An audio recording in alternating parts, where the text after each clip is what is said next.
Hello and welcome to episode 3 of Basic Bookkeeping. Basic Bookkeeping is a free video course by Quo Vadis Media Limited, and in this episode we're going to look at the topic of liabilities. We're going to look at what are liabilities, how do we define them, what do they mean to a business, what sort of impact do they have, and also how are they recorded. If you watched episode 2, which was our episode on assets, you'll know that episodes 2, 3, 4 and 5 are part of a 4-episode arc on the accounting equation. So our previous episode, episode 2, looked at the topic of assets. This episode we're looking at the topic of liabilities. Next episode we're going to consider capital and drawings. And then in episode 5, the 4th episode of this particular arc, we're going to bring it all together into what is known as the accounting equation, which is assets minus liabilities equals capital. And the accounting equation is such an important part of how bookkeeping works and how to understand the financial strength or status of a business. First of all, though, what are liabilities? Well, we looked at in terms of assets in the last episode about how assets can be money owed by credit customers. Liabilities are the other way around, money owed to credit suppliers. So if a business owes money to another place, another business, another person, that's a liability. So it's commonly money owed to credit suppliers by the business. So you've bought something on credit, they've sent you the goods, but you've not yet paid them. Therefore you have a liability. And it can be money owed by the business to other parties as well. And we'll see a couple of examples of those in a moment. Liabilities are a little bit like assets. We can categorize by current or non-current. Current normally means, within accounting terms, less than a year. Non-current usually means more than a year. And what that means here in terms of current liabilities are liabilities that you're likely to pay quite soon in the coming weeks or months. Non-current liabilities, you may not finish paying for more than a year, perhaps 3, 4 or 5 years for a loan. For a mortgage, it could be 10, 20 years, etc. So some examples of current liabilities. The bank balance, if the bank is overdrawn. If the bank balance of the business is overdrawn, effectively you owe the bank money, therefore you have a liability to the bank. Perhaps a short-term loan would be a current liability. A longer-term loan would be a non-current liability. Sums owed to credit suppliers, so perhaps you bought something from a supplier and you've got 30 days to pay them. That will be a current liability. Money owed to HMRC, for example, income tax, national insurance contributions or VAT. So you've done your payroll run for the month and you've got money that you need to pay to HMRC for income tax or national insurance contributions. That would be a liability. Or you've done your VAT return and you owe HMRC money. That would be a liability. Certainly up until the point that you paid them. Could be money owed to pension funds. You've collected money out of the gross salary of some of your employees and you've not yet paid the pension fund, so that is a liability. Also potentially credit card payments. If you have a business credit card, that's a liability until you get the bill and you pay it. Now those first 6 ones are probably the most simple ones. There are some more complex ones which I'm going to mention here, but I'm not going to discuss here. We will discuss these last 2 much further on in the course. So accrued expenses and dividends. But the point is, there are all sorts of reasons why you might owe people money. They are liabilities, and you must, as a business, keep track of those liabilities so you know who you owe, how much you owe, and when you need to pay them. You could also have some non-current liabilities, which are going to be longer term. So mortgages. So you've bought a property for the business and that's on a 20-year mortgage and you're paying it off month by month over those 20 years. It's a liability paying off that mortgage. But it's a non-current liability because you're going to be taking quite a long time to pay it.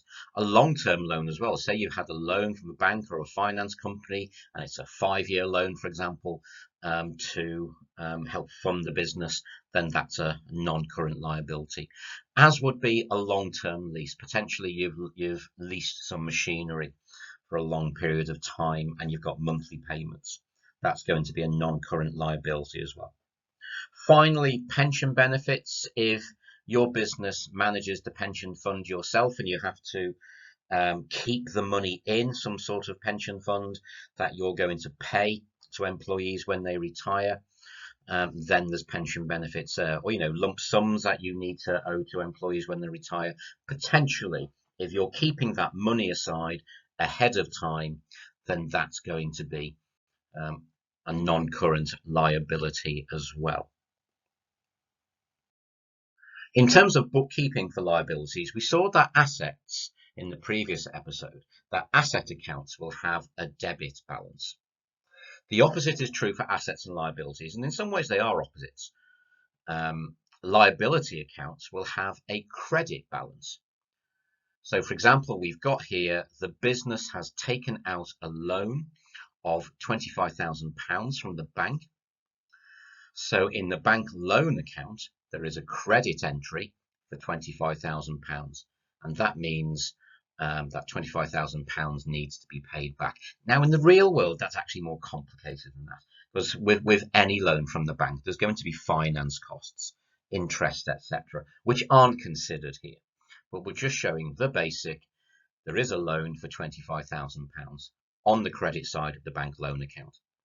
Say, for example, they're paying £150 a month in terms of paying that back. There will be debit entries in the bank loan account for £150 every month. And over time, the balance of that account would decrease. The balance of any double entry account is the difference between the debit and the credit side. And the balance will be on whichever is the highest side. But in this case as well, we've got the bank account, which is the other side of the double entry equation. We looked at in episode 1 that all double entry needs to have at least 2 entries, 1 debit and 1 credit. So we have a credit in the bank loan account for £25,000. That's the liability that the business has created. But also the business has received £25,000. So the assets have increased. The asset of their bank account, which is a debit balance here, has increased by £25,000. So the business here has created a liability of £25,000 in the bank loan account, but it's also created an increased asset of £25,000 when they've had that money into the bank. And that is just a little glimpse of what the accounting equation looks like. It's the constant rebalancing of assets and liabilities in order to get that capital, which we'll look at in 2 episodes' time. But that's just a little introduction to what some liabilities are here, how they behave in terms of having credit balances, and also a little bit of an introduction to the relationship to the accounting equation. In the next episode, episode 4, which is the 3rd episode in this particular arc, we'll see the 3rd part of the accounting equation. Assets minus liabilities equals capital. So in episode 4, we're going to look at capital in a very simple way for now. And also we're going to look at drawings, which is related to capital. So we'll look at what are capital and drawings, what do they mean to a business, and also how are they recorded. Finally, if you enjoy our videos, please like them. Please subscribe. It's always good to have more subscribers. You can visit our website for more information. That's quovardimusmedia.co.uk, where we've got an increasing range of information and resources. An online shop there with an increasing range of publications, and also some information about the various publications that we have either in print or in Kindle. And all of our Books, all of our publications are currently available from Amazon, both in print and in Kindle, and also in Kindle Unlimited as well. And some of our publications are available either in print or in digital form from the quovadimusmedia.co.uk website. You can also follow us on social media, on our YouTube channel, which is presumably where you're watching this, on Twitter, Facebook, or Instagram.